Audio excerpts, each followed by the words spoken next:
now welcome Pedro Carneiro, who joins us from economics.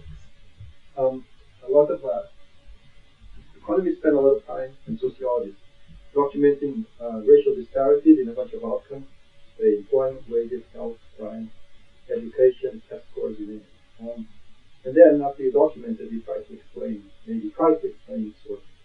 So here, I'll show you some data for the U.S. And looking at labor market wages as an example. Okay. The type of work we do is kind of an old paper. This is going to be relevant for the U.S. and for the developed world today, not 50 years ago, not 100 years ago, not 100 years ago. So it's recent data, national representative data of adults and children. So these are racial wage gaps measured in 1998. So let's focus on black versus white males, M. The blue bars are the percentage difference between wages in blacks and whites. They're very big, 33%. So whites make 33% more than blacks. Now, what are the red? So the same happens for Hispanic or white gaps, or this happens for females. Now, what are the red bars? The red bars are what happens to these gaps once we adjust for a measure of skill. In this case, we just took a test score, a measure of achievement test score. It's basically an army test, but it's supposed to measure language, some skills in math, etc. Okay. So basically, what happens when we compare blacks and whites with the same levels of test scores? So measured at age 17, 18, just before they enter the labor market. So the gaps go to about 5-6%. So then there are very big gaps in wages, but if you compare blacks and whites with the same level of skills, the gaps are very small. So then we try to understand, okay, maybe today discrimination is not playing such a big role, or at least it's playing a smaller role than these gaps in skills. So where do they come from? All right, so these are the same test. Here we have a distribution of test scores. Again, this is Army test.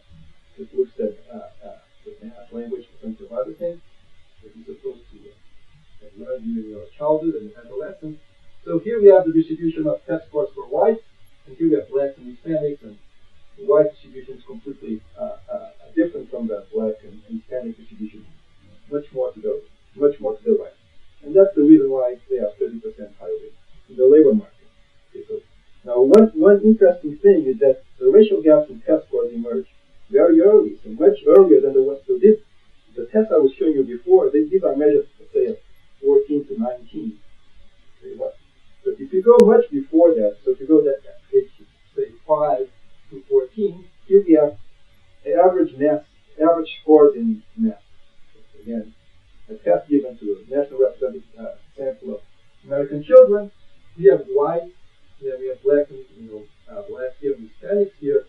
And these are percentiles in the distribution. So even at age 5, there's very big gaps in attainment in math, and that's kind of well known in many countries. But so these gaps that we see at age 14, that explain a lot of these racial disparities in wages.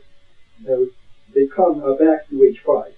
Even at age 2, if we ask babies, so we can do this with a bunch of tests. But for example, if we ask you about body parts, and point towards your nose, your eyes, etc., you see big gaps in performance of babies at age 1, 2, or 3, across whites and blacks. Now here again is average score in body parts assessment between whites and then blacks and Hispanics down here. Again, so we see these differences go back a long way. So, all right, so if you look also at say behavioral problems, so it's not only let's say cognitive skills problems. We look also at behavioral problems. This is as reported by parents. So there's some difficulties with that, but in any case, look at behavioral problems gaps between blacks and whites and Hispanics. Again, they're quite big and at very early ages. So now, big score is there because you're antisocial. It's not very good for you. So now blacks are more antisocial, are reported to be more antisocial by their parents than whites. But these are kind of self-reported, but they're the best measures we have right now. Okay, so, and again, these gaps go back to age 4 or 5, or at least 6, 7. Now, okay, so there's these big gaps in test scores, and then maybe behavioral problems that show up very early ages. So why is this going on? Now, let's let's look at income differences. Okay, so perhaps we're not positive. These children of different races are being exposed to very different family environments. And that's certainly true. These are income distribution across races. Again, we have whites, blacks, and Hispanics. The distribution of income for whites is far more to the right. So they are much richer. So white children grew up in much richer families than black children or Hispanic children. Perhaps that's why they developed so differently. So if you look a little bit further, again, this is just one example. If you look at parental investment, so we call this parental investment. Maybe you don't like the word, but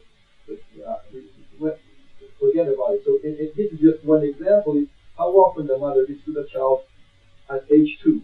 Again, by age and gender. Okay, so let's just focus on males because the picture for females is the same. Here are Hispanics, blacks, and whites. So let's say focus only on blacks versus whites. So you can read, several times a year, several times a month, about 3 times a week, every day. So just as an example, let's focus on what proportion of parents read to the kids every day. So if you're white, about 45% of parents of male children who are white at age 2, they read to them every day. If you look at blacks, it's only 16.6%.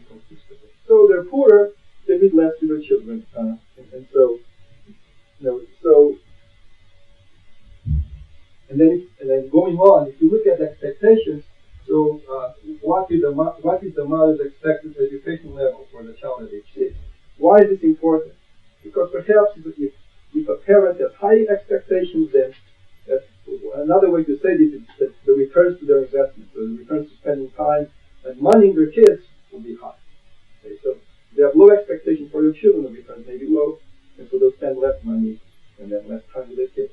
Okay, so here is expected school attainment for blacks and white kids, so expected from the point of view of parents.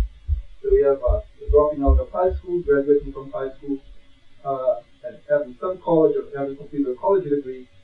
So it is not the best graph, but so nobody expects their kids to drop out of high school, which is unrealistic because many people do. But in any case, let's just focus on getting a high school degree or less. Okay, so say about 26% of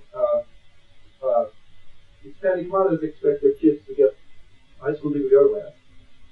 16% of the black mothers expect their kids to get high school degree or less, and then only 8% of white mothers expect their kids to get a high school degree or less. So whites also have higher expectations for their kids than blacks, and then maybe that influences their investment behavior. So not only they are wealthier, but they have higher expectations.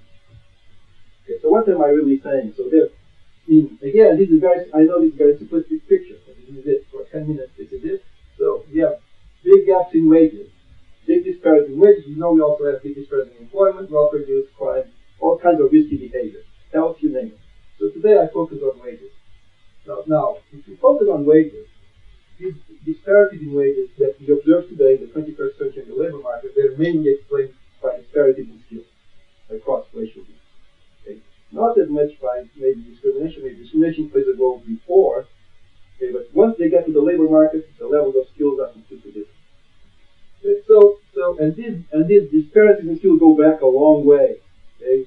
They don't show up at 14. They don't show up at 17. They show up at 5. They show up for some tests at 2. Okay. Now, we also see the very big gaps in family environments by race. The white family is much richer. They invest more in their kids. They have higher expectations for their kids. So perhaps we also know that there are very big gaps, racial gaps in the quality of the schools that white and black children are going to. And so maybe that's explaining part of the skill gap that we observe when they enter the labor market. So if we want to address these racial disparities in labor market outcomes, and maybe also in crime, maybe health, maybe, and go on, you have to address racial disparities starting very early in the lifetime, or starting in the infancy of the individual. So interventions in the adult years may be a little bit too late.